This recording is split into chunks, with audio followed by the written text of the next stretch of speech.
भगवद गीता पढ़ी है आप लोगों ने?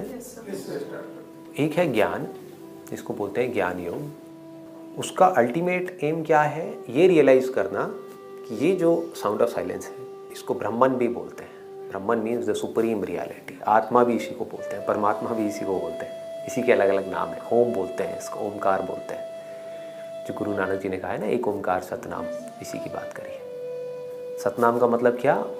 वो जो सत्य है। अभी मैंने बोला संदीप, क्या ये सत्य है? आज है कल नहीं है। ये नाम जिस तरफ इशारा कर रहा है वो बॉडी भी और ये नाम भी। संदीप नाम पैदा हुआ और मर गया। नाम मतलब आवाज। आवाज पैदा हुई और मर गई। ये आवाज जिसकी बात कर रही थी वो भी पैदा हुआ और मर गया। ये आवाज ना तो पैदा हुई है ना कभी मरती है। आपने पैदा करी क्या इसको? आपके होने से पहले भी ये थी, आज से हजारों साल पहले भी थी, आज भी है और हमेशा रहेगी। इसलिए इसको सतनाम बोलते हैं। अब क्या हुआ, आप लोगों ने एक जंप मार दी। जंप मतलब क्या? कि जहां पर पता नहीं कब पहुंचना था वहां पर अभी पहुंच गए। अब एक जंप और मारनी है। वो जंप क्या है? कि ये क्या है और मैं क्या हूं। आप समझ गए? उस दिन आपकी रियल स्पिरिचुअलिटी की शुरुआत हो जाएगी। ये तो आपने रियलाइज कर लिया, बट आपके लिए क्या है? एक साउंड ही तो है।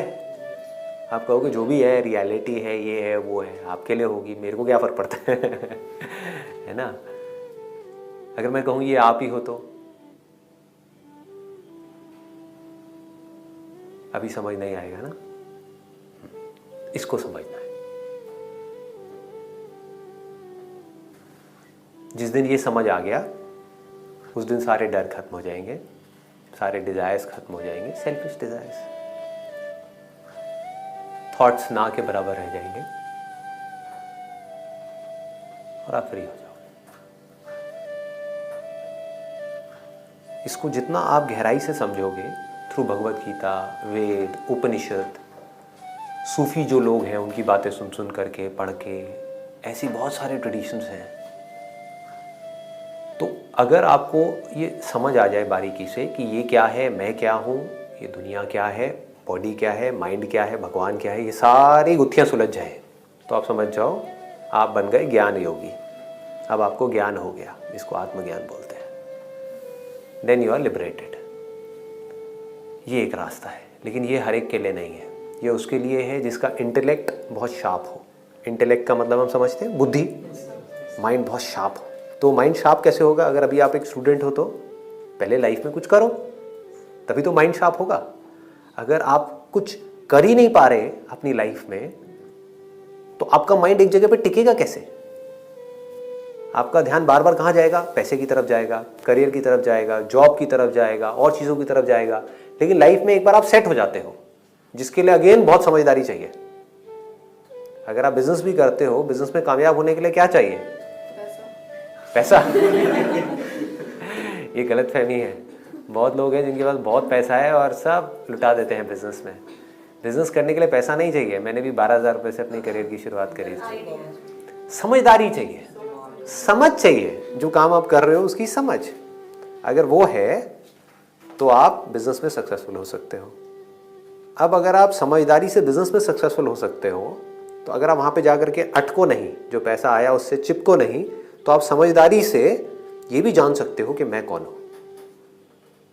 इसको बोलते हैं ज्ञान योग। तो ये एक रास्ता है। दूसरा रास्ता क्या है? भक्ति योग। भक्ति क्या कहती है? कि भाई भक्ति करो। अब प्रॉब्लम ये है, भक्ति किसकी करें? मूर्ति की करें, इसकी करें, उसकी करें। अब लोगों के अंदर वो भाव तो रहा नहीं। क्या भक्ति? टीवी में देखो क्या क्या हो रहा है और क्या क्या नहीं हो रहा है। भक्ति वाले थॉट्स हैं कितने लोगों के अंदर? तो किसकी भक्ति करें? That is a big question mark. तो ये जो साउंड ऑफ साइलेंस है जिसको भी आपने सुना है, अब यहाँ पर आपके अंदर एक फेथ होना चाहिए। फेथ मतलब क्या? विश्वास होना चाहिए कि अगर आपको, इसीलिए गुरु का एक बहुत बड़ा रोल बताया गया है हमारे हिंदू ट्रेडिशंस में। बट अब प्रॉब्लम क्या हो गई है, जो गुरु हैं वही गुरु घंटाल बन गए हैं।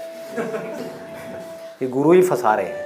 गुरु का रोल क्या था? कि वो आपको यहाँ तक ले जा सके। गुरु वो जिसके ऊपर आपको विश्वास हो, ब्लाइंड फेथ हो।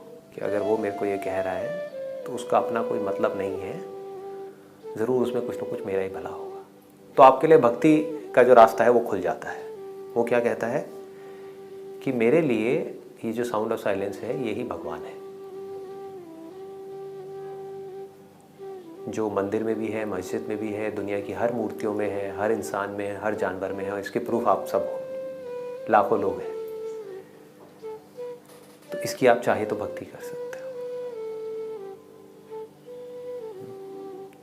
तो जब इस भाव से आप इसके साथ में रहोगे तो ऑटोमेटिकली आपके सारे डर ढह जाएंगे, क्योंकि अब भगवान कहीं बाहर नहीं है। उसके लिए आपको मंदिर जाने की ज़रूरत नहीं है, मस्जिद नहीं, गुरुद्वारे नहीं, चर्च में नहीं जाना पड़ेगा, वो आपके पास ही है। जब आप परेशान हो लाइफ में, परेशान होना ही होना है, लाखों प्रॉब्लम्स हैं, परेशान क्यों नहीं हो गए? जब लगे कि मेरा कोई नहीं है इस पूरी दुनिया में, तब कौन होगा? भगवान होगा। भगवान कौन है? ये जिसको आप साउंड समझ रहे हो, वो आपके साथ है। 10 साल बाद भी रहेगी, 20 साल बाद भी रहेगी, 50 साल बाद भी रहेगी। जब तक आप रहोगे तब तक रहेगी। इस बॉडी के छूट जाने के बाद भी रहेगी। अब ये बात अभी समझ नहीं आई। जब बॉडी छूट जाएगी तो यहाँ पे ऑटोमेटिकली सब कुछ छूट जाएगा? ये नहीं छूटेगी।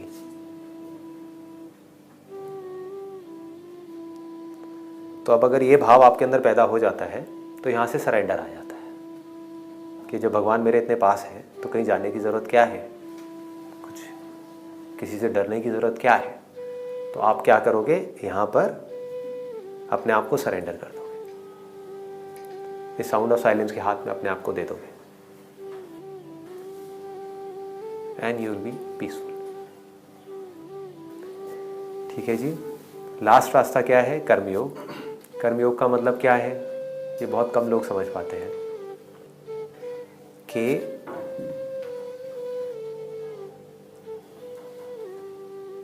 आप जो भी काम कर रहे हो किसी ना किसी मोटिव की वजह से ही कर रहे हो, नहीं तो करोगे ही क्यों? ठीक है ना, कोई ना कोई डिजायर होता है।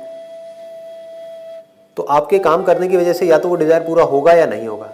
आपकी एक्सपेक्टेशन या तो पूरी होगी या नहीं होगी। हो जाए तब भी और नहीं हो तब भी भगवान के हाथ पे छोड़ दो। काम अपना प्रॉपर तरीके से करो, इसको बोलते हैं कर्मयोग। इतना सिंपल है। भगवान कौन? ये रहा, हमारे पास ही है, कहीं दूर नहीं है। इसके लिए पहाड़ों पे जाने की ज़रूरत नहीं है, मेडिटेशन करने की ज़रूरत नहीं है। ये बड़ी गलत फहमी है जो लोगों ने, कुछ जो अपने ये है ना ऑर्गेनाइजेशंस हैं, उन्होंने अपने फ़ायदे के लिए ऐसी ऐसी चीज़ें फैला दी हैं कि भगवान को पाने के लिए आपको पता नहीं क्या क्या करना पड़ेगा। आप कुछ भी कर लो, आना फाइनली यहीं पड़ेगा। अभी आओ, हजारों सालों बाद आओ, वो आपके ऊपर है कब आते हो, आना यहीं पड़ेगा। इसके बिना मन शांत नहीं होगा। तो अब अगर अपने जो भी आपको मिला या नहीं मिला, सब मेहनत करने के बाद भी वो अगर आपने इसको सरेंडर कर दिया, आपने बोला भाई तेरा था, तुझी को दिया, खत्म, तो आप टेंशन फ्री हो गए। नहीं किया तो क्या होगा? रोते रहो, रोते रहो। कुछ मिल भी गया तो वो जाने का डर बना ही रहेगा, उसने जाना ही जाना है। नहीं मिला तो रोगे रोगे, मिल गया तो और की चाह पैदा हो जाएगी, फिर उसको पाने के लिए पागलों की तरह भागते रहोगे। फिर वो मिले ना मिले उसकी भी कोई गारंटी नहीं है, तो हर तरफ दुखी दुख होगा। इतना सिंपल है। This is called spirituality.